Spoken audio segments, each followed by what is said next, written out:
Mandibulise kuni bathandi bezemidlalo eMzantsi Afrika, ingakumbi kuni balandeli bebhola elikhulu ke laseMzantsi Afrika.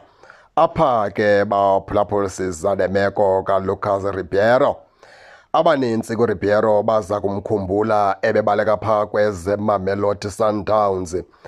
Waze kumfana omdala waqhawula phakathi phaa kuSundowns.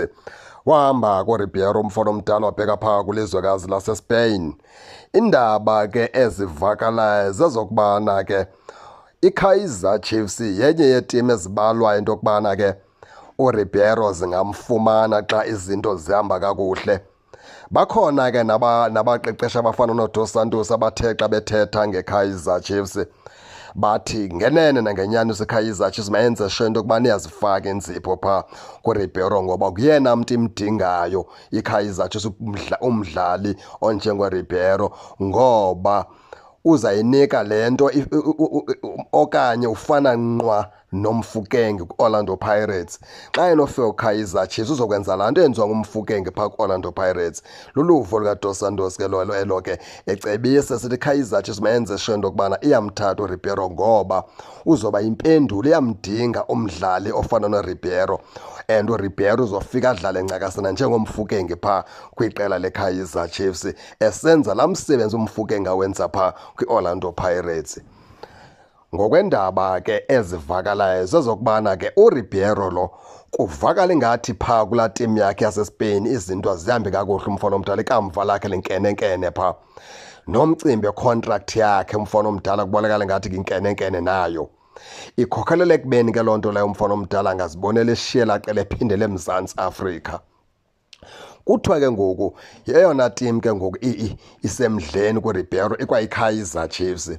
Bayayicebisa ke abasemagwinyeni bathi iKaizer Chiefs mayisheshe igxagxamise ithathe isigqibo, yenze sure into yokubana xa iphuncuka uRibeiro kulaa timu iyamganga ngezandla zozibini, imfaka ngaphakathi ke eNaturena. Thina ke ngendlela esijonge ngayo ke siyibuka yonke le meko, iKaizer Chiefs ayingeke ikwazi umthatha uRibeiro. Isaphethwe yile management yayo iquka uKaizer Junior Motaung, ngoba mntu phaa ufike kwiKaizer Chiefs wafaka ichaphaza nguKaizer Junior Motaung. Oko kwathi kwafika yena kulaa management, iKaizer Chiefs ayisaqhubi ngalaa ndlela sasiyazi iqhuba ngayo.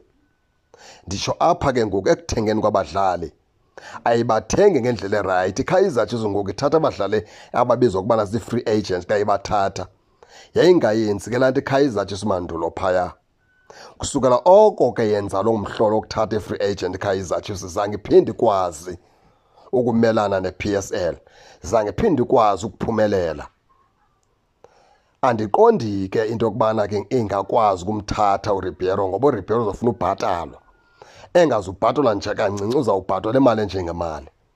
Andiqondi ke uba ke bangayivuma ke loo nto ukumthatha ke uRibeiro imanagement eKaizer Chiefs. Ewe, yimpendulo cause laa player adingakala iplayer njengoRibeiro kwiqela leKaizer Chiefs, kodwa ke baphulaphuli andiqondi.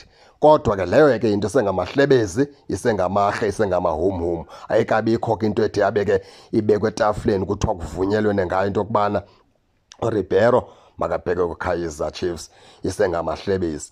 Nani ke nikake ningene ke nitsho into yokubana niva njani ngale meko, nize ningakhohlwa usubscribe kule channel ukuze ningaphoswa zezemidlalo endizanothulela zona kwixa elizayo kakuhle babukeli.